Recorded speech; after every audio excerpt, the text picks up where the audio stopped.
G'day, it's breaking news. He's back. Yes, he's back. Gabe Vincent. He only played 4 games early in the season, but now he is back. Gabe Vincent is listed as probable for tonight's game against the Chicago Bulls. Lakers Bulls at the Bulls. The only time you'll see it this season. We'll preview the game and we'll answer the top 5 questions from our listeners. We'll count them down, plus 2 little trivia questions to reward people who stay right through to the end. But Gabe Vincent is back. He's been out for a long time with a knee effusion, I believe it's called, and he is listed as probable, as is Vando. We'll answer the questions. These are the sorts of questions we'll be answering. Who's in and out?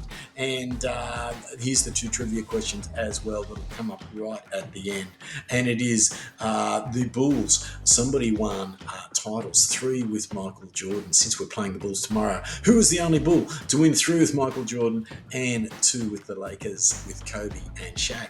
3 with Michael Jordan, 3 titles, and 2 with Kobe and Shaq. But Gabe Vincent's back tomorrow. We're playing the Bulls, so we'll get one more question. It's from Jim Hugs at Huggins Trophies. Thanks for the question. We'll give you the answer. Stay right to the end. This one is, who won 3 NBA titles with 3 different teams? Only 4 players have done it. So who is the only person to have done it with the Bulls, the Pistons, and the Lakers? We'll give you that answer at the end. Who won titles with the Bulls, the Pistons, and the Lakers? Now, does this man, Gabe Vincent, no, he's got to be our point of attack defender after we've just been cooked by Jalen Brunson. He's also got to defend the perimeter because we just had a heap of threes scored on us by the San Antonio Spurs. This guy's got a lot to do. Now, can he get downhill? We need someone who can get downhill from the guard position the way Dennis Schroeder could. We've got a lot of holes for this guy to fill, so we're glad he's back.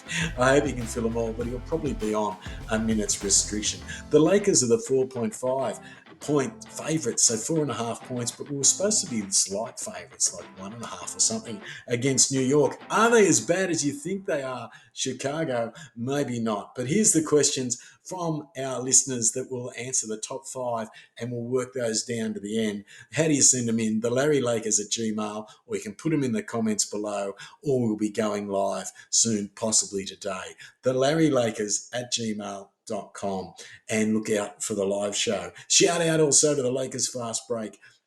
Gerald and Joe have had us on. And Ethan from UCLA Radio, where is he today? Where in the world is Ethan? Well, you'll never get this one. It's about 110 degrees where we're broadcasting from today. But for Ethan, he is going to Alaska. Yes, Ethan, you wouldn't have guessed it. He's gone north to Alaska. Now, who is in and out for the Lakers? Magic at Figueroa wants to know. The Bulls' recent form. Are both the Bulls and the Lakers better without Zach Lavine? That could be the headline of the show. Are both the Bulls and the Lakers better off without Zach Lavine? That's from Sean at Abbey Takeaway. Great question. And go to them. Look them up on the Facebook. I think you'll find them on the web, and you can get your catering from them in the Upper Hunter of New South Wales. Look, is it true we can't stop fast guards? Now we can't even stop grinders. Any positive in an ugly, ugly game? Ted-O from Sacramento. Well, it did look like we couldn't stop Jalen Brunson grinding away to score, and we didn't do enough there as well there on the power forward spot as well. Important part of a tough road and homestand. Who would have thought this would be so important? Says Tim Hugs at Destination Anywhere, a game against Chicago when they didn't look too good 10 games ago, but now it might be a bit more important than you think. We'll look at this little cluster of games. The next 4 are pretty big. Did you once say get Hartenstein, and who can now be traded? Mick the Inca who doubts Palinka. This guy doubts him so much. Palinka's having nightmares. But yes, we once said get Hartenstein when he was a minimum contract player, and I think it was the Clippers who picked him up. Now, what's going on here as we run into Chicago? Who's in and out? Great question. We've got to play. I believe it's 7 o'clock. LA time will get this game, which would make it about midday for those watching in the Southern Hemisphere. And the challenge is straight away the next day, got to fly to Minneapolis and play the Minnesota Timberwolves. Who's out? Who's in? Lavine is sidelined, which answers that question there. Could both teams be better without Zach Lavine? Well, here you go. They've won 6-3 without him. 6-3. They've gone on a run. Kobe White's been going crazy. 24 points in a win over the Sixers. So this is a team that beat the Sixers just when you thought things were going to get easy by playing the Bulls. We're going to have to pay attention. We haven't been concentrating since the in-season tournament semi and grand final in all four quarters. Get back those calzones, those rewards for playing all four quarters. How about that? They are at least 11 and 17. That is their record, but the last 9 games there, good record. Now, who's on the injury report? Vincent, left knee, a fusion, as we said, and Jared Vanderbilt, and we just informal, called him Vando, the left heel beside us. They're both listed as probable, so that's good news. Vando probable, Vincent probable. Vando didn't have a bad real plus minus for his short run there last night. Anthony Davis, left ankle bone bruise as well, and LeBron James, left calf, are both questionable. And Jalen Hood, Shafino, I know people will be sad, he's out. What a comparison there to the podcast up Podzimski there with the Warriors, and of course Jamie Hayes there playing with the Miami side, who is one of the candidates. I believe he was the dual Rookie of the Month there last month. For Chicago, look, this is a laundry list here, and some of them are ex-Lakers. Lonzo Ball, left knee. Lavine, right foot inflammation, both out, Ball and Lavine. Torrey Craig, who also, another trivia question, spent some time playing in the NBL in Australia, right heel soreness. Bidham, he's out there with a nasal fracture. Henry Dell, right thumb sprain. They're all out. Caruso, the Lex Laker, one of the greats, go Lakers, but he has a left ankle sprain. Patrick Williams, a right calf strain. They're both probable, so we could see our good friend Alex Caruso. How are these guys going? They've won 1 in their streak, but they've gone 6-4. They're 4-10 away, but they're 7-7 at home. So 50-50 on the home games. The poor old Lakers, we've lost 2. This is no good. This is no good at all.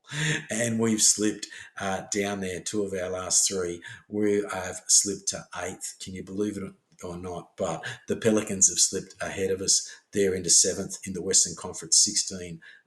The Clippers, they've won 8. They're on a streak of 8, and the Pelicans are on a streak of 4 wins. This is hurting us, and they've moved up to number 6 there at 16-10. The Clippers, our rivals. Now, it was asked, is this a tough run of 5 games? Does it become more important? Well, it's a run of 4 games we're going to look at, and that was from Tim Huggs, I believe, at Destination Anywhere, where you can go and see him and get a quote. Tell him you want the Larry Lakers price. Look him up on Facebook, a travel group. But in Chicago tomorrow, the 20th, and at 7 p.m. LA time.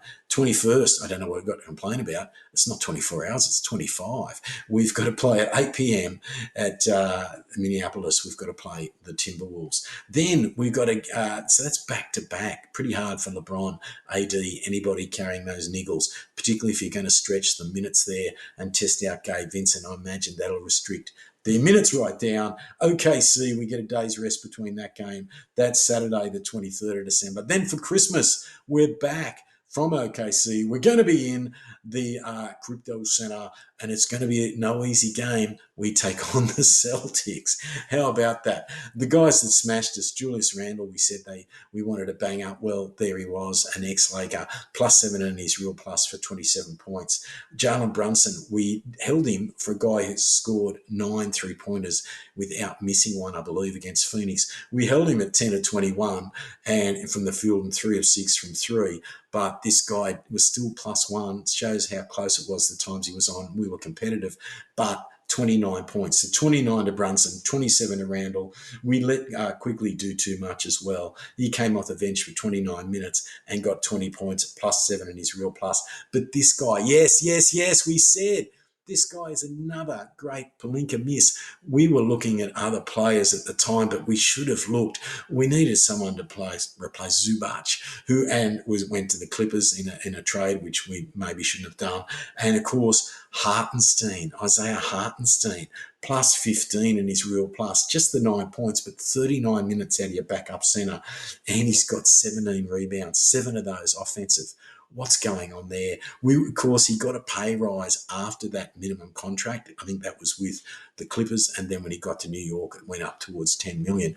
But you would have had a chance to get him in there on a low contract and maybe negotiate something for a couple of years more. But we didn't do it. Another great player. Well, another good role player that's played well against us. Look out. Usually if you have a good game against us, Palinka goes crazy and signs you the following year.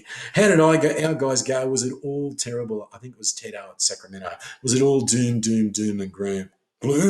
35 minutes for Davis, -6 in his real plus. 32 points. Look, you'll take that from Davis. 32 points, 35 minutes. Coming back from injury, I think he's done pretty well. 14 rebounds as well, 2 assists, 1 steal, 2 blocks. Good game by Davis. He's probably one there that got an A on his report card there. Torian Prince, everyone said, look, give him a D. It didn't get much in the points there, Torian Prince. 9 points. He shot 3 of 13 from the field and 3 of 13 from three-point land. Shows he only took threes. He didn't look to get to the hoop at all. He did hang around there for -1 in his real plus, so not as devastating as people tearing him apart. This is the shock one. Maybe we need shorter stints. It's not easy coaching a superstar and a legend of the game. But LeBron James, we actually, for one of the rare times, went a little better with LeBron off the court, -13. He had actually the worst of the real plus minuses. Pretty rare for LeBron, but perhaps there should have been some shorter stints if Coach Ham was ready to do that with us. 10 of 23. A few of those he was trying to force him up to try and catch up, to be fair, under the difficult times. But 25 points, 11 rebounds, got a triple-double, so people will be hailing that as brilliant. 11 rebounds, 11 assists. But there were times where we went better with him off. We made little runs the first 3 or 4 minutes back on. Maybe he could be shorter burst, LeBron, and maybe he needs to work off the ball, post up. He dribbles down so slowly to post people up, see if you can get the ball. Plus, we're fans of not passing it to one person with not much left in the shot clock, giving enough time for that pinball or that hockey assist, where if LeBron gave him enough pass to go pass. I know you wouldn't get an assist, LeBron, but if you could do that, we might be happy. Who could be traded here? Rui Hachimura, -9, and his real plus 17 minutes. Might be struggling due to the facial injury there, the fracture, nasal fracture, but I still think we could get more for that contract, and that was heightened by that Grant Williams game the other day. There's a guy on 12-ish, and this guy's on 17, 18. You could have had a Grant Williams type contract plus a mid-level veterans mid-level exemption player around that 5.5, roughly, rough speak. D'Angelo Russell, not a good game there. -4 in his real plus, but just 9 points and just 4 assists. Some games where he hasn't been scoring, he's been getting close to the 9 assists, but not this time. At least he was 0 on his turnovers. And Cam Reddish, we needed a bit more from him. Got into foul trouble early. Look, I know you've only on a minimum, but we need you this year to reinstate your value and give us great value this year, because you're going to get the opportunity. 4 points there, 27 minutes. Vanderbilt wasn't as bad as people thought, perhaps +3 in his real plus minus, but just 14 minutes, so he must be around a 15-minute. And Jackson Hayes, not as bad as people thought, +4 in his real plus, but we were so keen to win it in the paint with getting Anthony Davis back on. 2 points. Austin Reeves, a decent game, 33 minutes, 6 of 15, +7 in his real plus, 7 assists. I thought it was pretty good, 20 points. If you can get that off your bench guard, you've got to be pretty happy there. No Christian Wood.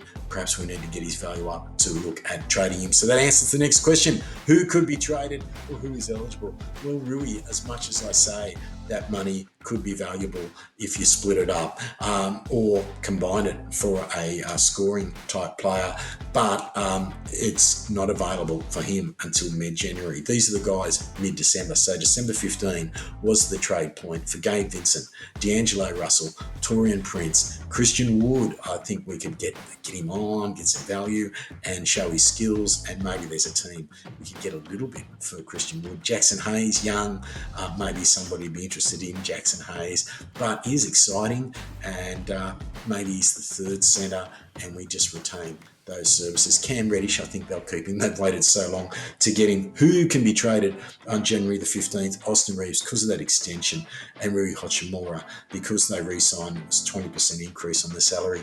They can't be traded until mid-January. So Rui, maybe a little bit longer, but gives you time to sort of talk to teams perhaps. 4 NBA players who won titles with 3 teams. Who was the one who won with the Pistons, Bulls and Lakers? Well, it was John Sally. I hope you didn't Google that. Just crack the brain, talk about yourselves. And who won 3 titles with Michael and 2 with Kobe? That was Ron Harper. How good was that? Now, the tough stint, it's going to start tomorrow with Chicago. You've been listening to the Larry Lakers. Stay tuned. Get us on the podcast, please. Subscribe to both. Give us a like. Please share. Please like. That's how it survives. And we're just trying to grow to take on the big shows, but we need your help to do it. Thank you for listening to the Larry Lakers Dribbling Chit Chat. You supply the chit chat. So send us the questions to the LarryLakers@gmail.com. Put them in the comments and look for us live.